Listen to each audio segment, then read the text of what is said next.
Comenzamos entonces con lo que es el sistema nervioso. Entonces, fíjense cómo vamos a hablar más que todo de la segunda neurona. Vamos a hablar de los reflejos. Este tema es el número 19 en el temario, que se llama regulación muscular. La neurona, ¿verdad? Viene aquí. Aquí todos estos cositos que están aquí, que parecen unos chorizos, son eh, los oligodendrocitos. Bueno, en este caso, como es la segunda, esto es células de Schwann. Las células de Schwann, ¿verdad? Y van haciendo, y el impulso nervioso va haciendo los saltos en los nodos de Ranvier. Fíjense esto es el núcleo de la célula de Schwann, que dijimos que la célula de Schwann era como una tortilla, ¿verdad? Y entonces llega el impulso aquí, y entonces, como el impulso nervioso, ¿verdad? Pasa al músculo. El impulso nervioso, entonces, ¿verdad? Cambia, eso nos lo van a explicar en impulso nervioso, la clase de impulso nervioso, y de sinapsis. El impulso nervioso hace que esta línea que ustedes ven aquí, esto amarillo, ¿qué es?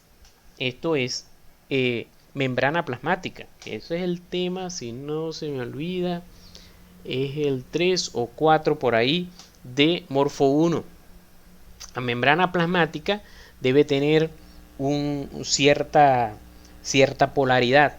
Entonces, el impulso nervioso cambia la polaridad de la membrana plasmática y hace que estas vacuolas que tienen neurotransmisores se unan con la membrana plasmática, se peguen como cuando un imán, se pegan porque le cambiaron la polaridad y entonces drena esas peloticas, son el neurotransmisor, que en este caso de un músculo normalito es la acetilcolina.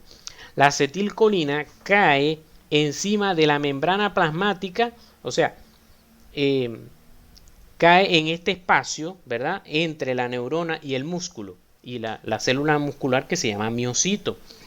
Este espacio entre la célula muscular y miocito se llama sinapsis. Sinapsis no se le llama a la acción, sino al sitio. Es decir, es un sitio anatómico, no la acción. Ya estoy espoleando a la clase de que van a dar el seminario. Entonces el impulso nervioso, la acetilcolina cae aquí en la membrana plasmática. La membrana plasmática del miocito recibe como una llave, como cuando tú metes una cerradura en una llave y te abre la puerta. Bueno, la acetilcolina como una llave entra en la membrana plasmática del miocito, el miocito se activa, empiezan unos canales de calcio no sé qué, no sé cuándo, y se contrae el músculo, se cierran todos se pegan todo lo que es las miofibrillas, todo eso que hay a nivel del músculo, que no me voy a poner a explicarle en este momento, se acortan las fibras y eso es lo que hace que ustedes sencillamente fueron a agarrar un vaso de agua. ¿No? Todo eso ocurre. Eso es lo que llamamos unión neuromuscular. Es como decir la sinapsis entre la neurona y el músculo. Es decir, el final de la vía motora. ¿Qué es lo que sucede al final de la vía motora? Entonces aquí está más o menos, ¿verdad? Igual, como la acetilcolina se une aquí con la membrana plasmática de la neurona, cae al músculo y el músculo se activa por acción de que se activan los receptores de acetilcolina. Está sonando Morfo 1, ¿verdad? No voy a seguir explicando mucho porque no me gusta Morfo 1. Pero no, tienen que verlo. Entonces hay varios reflejos que existen en los músculos para evitar de que ellos se lesionen. Es decir, son reflejos de protección y ellos nos sirven a nosotros los médicos para examinar al sistema nervioso periférico y central. Existe dentro de cada músculo existe un aparato, es decir, que no todo está compuesto por miocitos, sino que existe un aparato llamado uso neuromuscular, que es este que vemos aquí.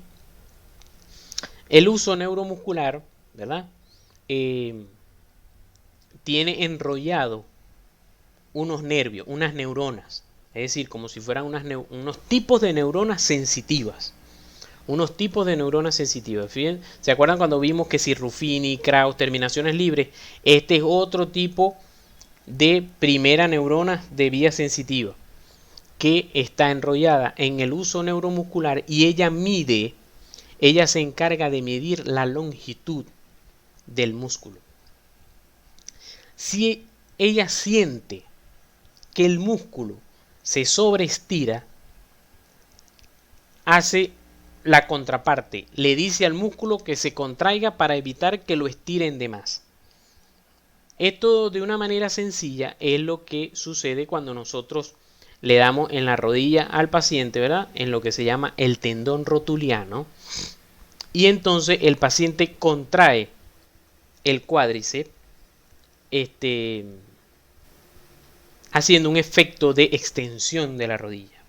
¿Por qué? Porque cuando nosotros golpeamos el tendón rotuliano, esto se viene para acá y estira el músculo. Eso lo siente el aparato, el uso neuromuscular, envía la información por aquí, ¿ve? Por este nervio, que es la primera neurona sensitiva, va, fíjense cómo se llama, aferente, porque estamos hablando de la médula espinal. Entra en la médula espinal, aquí está el ganglio de la raíz posterior, primera neurona, ¿verdad? Entra, pero aquí esto no sube al cerebro porque es un reflejo, sino que de una vez le dice a la segunda motoneurona que se contraiga el músculo. Como esto no sube al cerebro, por eso es que esto no es algo voluntario. Ustedes le dan a un paciente y el paciente de manera involuntaria estira la pata, contrae el cuádriceps y extiende la rodilla. Eso lo hace de manera involuntaria porque esto es una vía que, fíjense, que no va para el cerebro. Lo responde la médula espinal. Aquí están otros ejemplitos.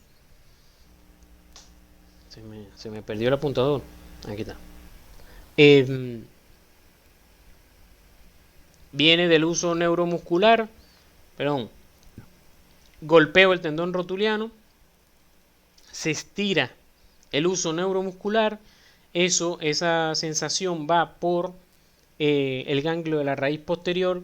Llega a la médula espinal, pasa a la motoneurona, a la segunda motoneurona, y de ahí ella responde contrayendo el cuádriceps. Aquí está igualito, uso neuromuscular y responde contrayendo el cuádriceps. De hecho, esta otra neurona que también se activa, esta neurona es más bien que lo que se hace es inhibir. Es decir, las neuronas no solamente envían impulsos nerviosos para decir que se contraigan, sino que también le dice a esta otra neurona que no se vaya a contraer. ¿Esta neurona va para dónde? Para este músculo. ¿Qué músculo es este? Parte de los isquiotibiales, que son los que flexionan la rodilla. Entonces ella lo que hace es advertirle a este músculo que es antagonista de este. ¿Qué quiere decir antagonista? Que hacen lo contrario. Por ejemplo, el bíceps y el tríceps son antagonistas entre ellos, porque el tríceps extiende el codo, el bíceps flexiona el codo.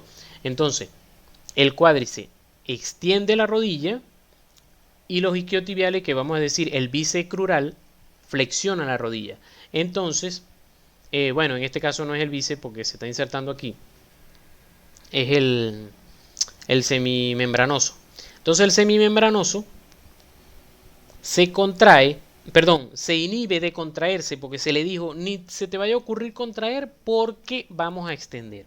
Entonces cada vez que tú envías una señal del cerebro a el cuádriceps a que se contraiga, también hay una neurona que involuntariamente le dice una señal a los isquiotibiales, ni se te ocurra contraer porque si no, no vamos a hacer el movimiento. Eso lo vamos a ver un poquito más adelante en el sistema nervioso central. Entonces, aquí vamos a ver. Fíjense, este videito, esto está bacano, como dicen los mexicanos.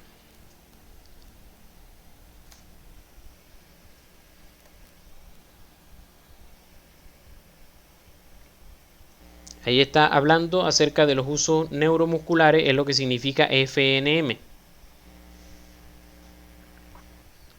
Entonces, fíjense que este señor va a alzar pesa, ¿verdad?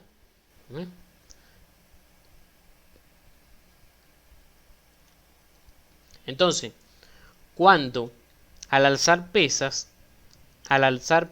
el bíceps se contrae, pero automáticamente el tríceps se estira porque el cúbito se mueve hacia adelante y entonces se va a estirar el tríceps, fíjense. Al estirarse el tríceps, se estira el uso neuromuscular que está en el tríceps y envía la señal a través de la primera neurona sensitiva, después a la médula espinal y al cerebro, diciendo: el tríceps se está estirando, cuidado y no hay que contraerlo.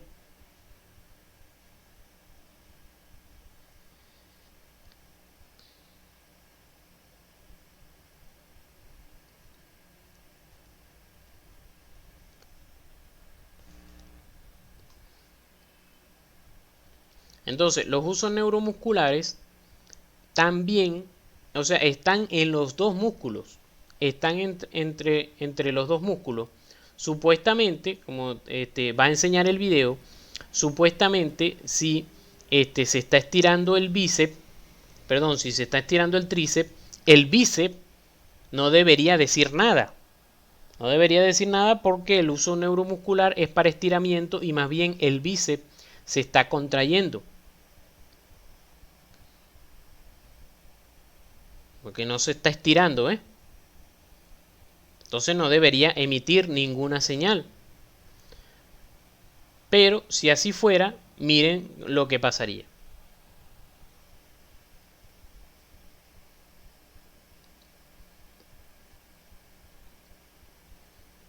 Entonces aquí está, ¿eh?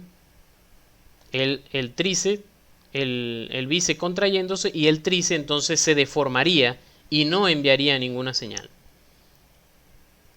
Entonces fíjense cómo aquí está bien pavito, ¿eh? Cuando tú envías la señal, primera neurona hace sinapsis con la segunda en la médula espinal y sigue bajando al bíceps para que entonces el bíceps se contraiga. Pero él le dijo, ¿verdad?, que se contrayera. Pero a la vez le va diciendo al uso neuromuscular que se vaya contrayendo también para que no vaya a deformarse y pueda seguir enviando señales de estiramiento al cerebro. Estas son diferentes neuronas, alfa y gamma. Alfa es la principal, la que va a decir la contracción, ¿verdad? Eso cuando lo vayan a leer en el SNEL, me dice, alfa es la motoneurona principal, la que va a dar la contracción. Y las gamma son las que se encargan de otras cosas que van a ayudar con el movimiento. Por ejemplo, en este caso, están diciéndole también al uso neuromuscular que se tiren un poquito para que podamos seguir midiendo el nivel de estiramiento.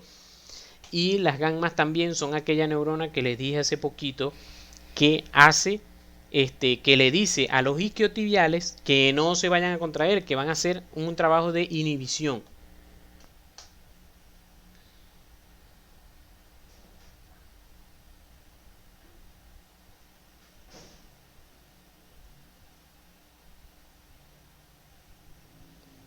Entonces aquí viene, fíjense cómo hacen los dos.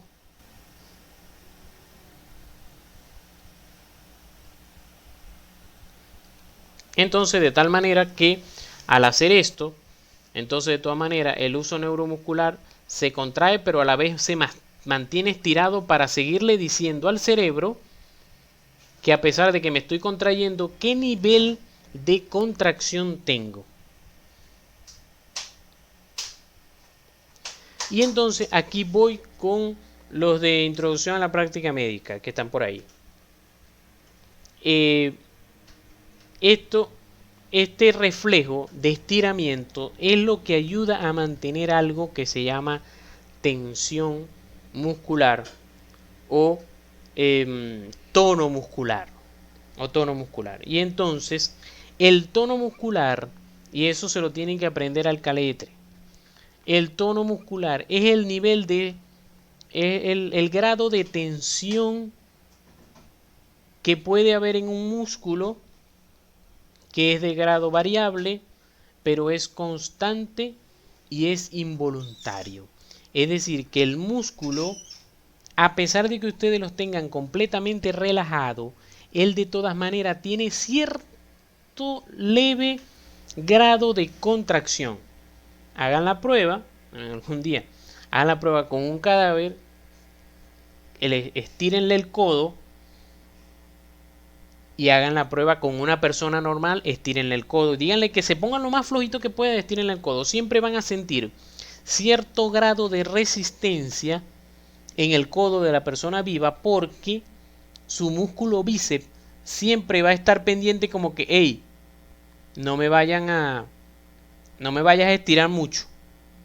En cambio, el del cadáver está completamente flácido. Entonces, ese es un concepto que se deben aprender, la introducción a la práctica médica. Tono muscular, y se los voy a preguntar a ustedes también en Morfo 3.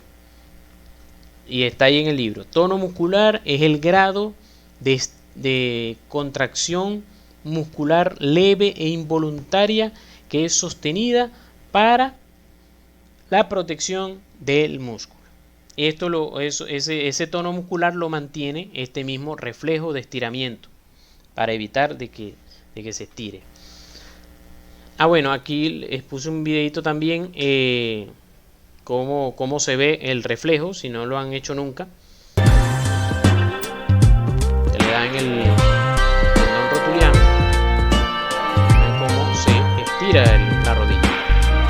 Claro, no como en el chavo, pero un poquito. Fuerza, nosotros exploramos el igual reflejo si la persona no le sale el reflejo, le pueden hacer esta maniobra.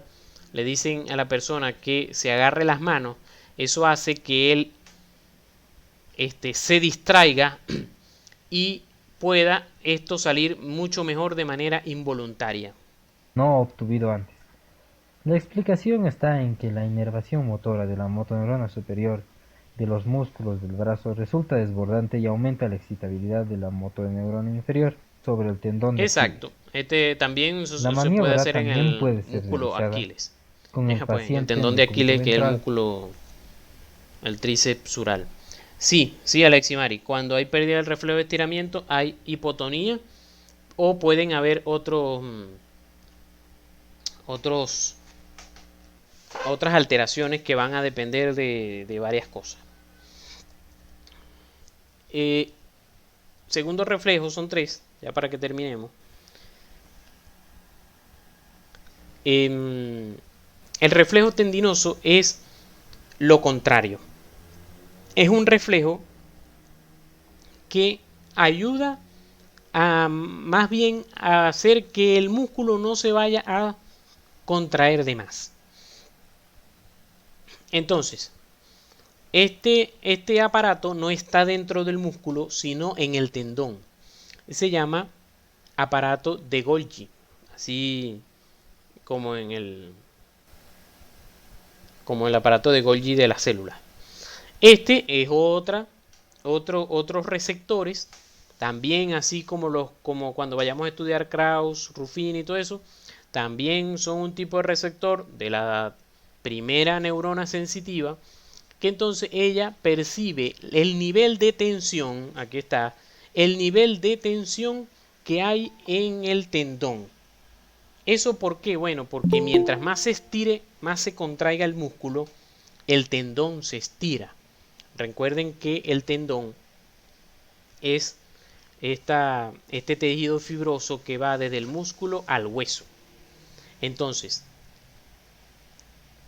si yo contraigo el músculo lo más posible, ¿qué va a pasar con el tendón? Se va a estirar. Entonces ese estiramiento lo va a sentir el aparato de Golgi, que es el uso neurotendinoso. Envía la información igual a la médula espinal a través de esta neurona y a través de una interneurona inhibe a la motoneurona, le dice a la segunda motoneurona: hey papá, si te seguís contrayendo nos vamos a reventar. Eso es lo que sucede. Siempre el ejemplo que coloco es la persona que alza pesas. Las que alzan pesas, que alzan así a nivel olímpico, ¿verdad? Que alzan no sé cuántas libras, que las ponen encima de su cabeza, ¿verdad? Ustedes ven que ellos no bajan las pesas poquito a poco, porque ellos llega un momento en que empiezan a sentir en el músculo ya les está avisando: si seguís alzando la pesa, nos vamos a reventar y vamos a bloquear el envío de información desde tu cerebro, lo vamos a bloquear y vamos a relajar el bíceps. Y bueno, se relaja el bíceps, chao cheo, porque le cae eso en la cabeza, adiós lo que te pagaste. Entonces por eso ellos lanzan la pesa. Eso es el reflejo tendinoso. También, también hay un ejemplo cuando, por ejemplo, tú tienes un vaso de agua y te están sirviendo, tienes un vaso vacío y te empiezan a servir agua. Te empiezan a servir agua, ¿qué va a pasar? Esto va a bajar. Al bajar, ¿verdad? El músculo va a buscar contraerse, porque yo necesito mantener en la mano a este nivel, pues si no se va a botar el agua. Entonces lo que hago es seguir contrayendo y cada vez voy contrayendo un poquito más porque me están echando el agua. Y el último es el reflejo cruzado. Este es de cuando vamos para la playa. La persona que nunca haya ido para la playa, es un poco difícil de explicarle esto. No, mentira, pero este es el reflejo cuando tú estabas caminando por la playa y vino una persona irresponsable, se puso a beber dentro de la playa y se le cayó la botella, se le partió y dejó los vidrios allá abajo, ¿verdad? Entonces viniste tú y caminando tranquilamente pisaste el vidrio. O bueno, pisaste, ¿qué te digo yo? Una piedra, etcétera. ¿Qué sucede? ¿Qué te sucede en ese momento? Tú alzas el pie para no seguirte pullando. Pero hubo un reflejo que se llama extensor cruzado. El reflejo extensor cruzado hace que el impulso, ¿verdad? Sube desde el nervio plantar sensitivo, sube, ¿verdad? Llega al plexo sacro y llega a la médula espinal. En la médula espinal entra, ¿verdad? Y va a dar varias órdenes. Viene primero para las neuronas del mismo lado que me puyé y le dice a las neuronas, a la neurona que va a ayudar a la flexión, es decir, a los isquiotibiales que flexionan la rodilla, le va a decir que flexionen la rodilla. A los extensores, que es el cuádriceps, le va a decir: ni se te ocurra volver a extender la rodilla porque nos vamos a volver a puyar. También da órdenes al otro lado, que eso en medicina se le llama el lado contralateral. O sea, si yo estoy hablando de un lado, para no decir el otro lado, se le dice el lado contralateral. O cuando estoy hablando y quiero decir el mismo lado, el nombre es ipsilateral. Ipsilateral, IP, ipsilateral. Entonces, la neurona dice al lado contralateral, al cuádriceps le dice: hey, extiéndete, para que no nos vayamos a caer porque aquel pie no va a poderse bajar todavía. Y le dice a los isquiotibiales: ni se te ocurra flexionar la rodilla porque nos vamos a caer. ¿Bien? Facilito. Reflejo extensor cruzado, se estimula un estímulo doloroso a nivel de la planta del pie sube por vía sensitiva, por la primera neurona sensitiva, llega a la médula espinal y da 4 órdenes. A los músculos ipsilaterales les dice que se mantengan flexionados, diciéndole a los isquiotibiales que flexionen y al cuádriceps que se extienda. Perdón, y al cuádriceps que no se extienda.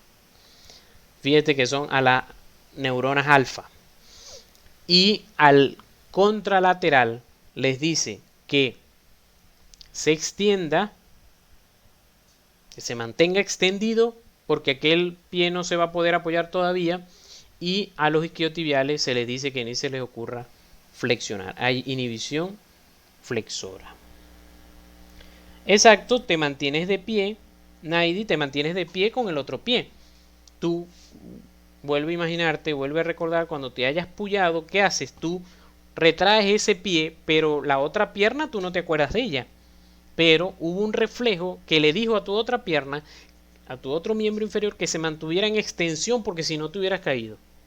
Porque si tú ibas caminando, ellas van flexionando, extendiendo, pero en ese momento se tiene que parar la marcha y tu miembro inferior contralateral ya no se puede flexionar porque el otro está flexionado y tú necesitas estar con las piernas extendidas para mantenerte de pie. Bueno, aquí está otro dibujito. Bueno, aquí sí está la botella en la playa del reflejo extensor cruzado. Estos son los reflejos.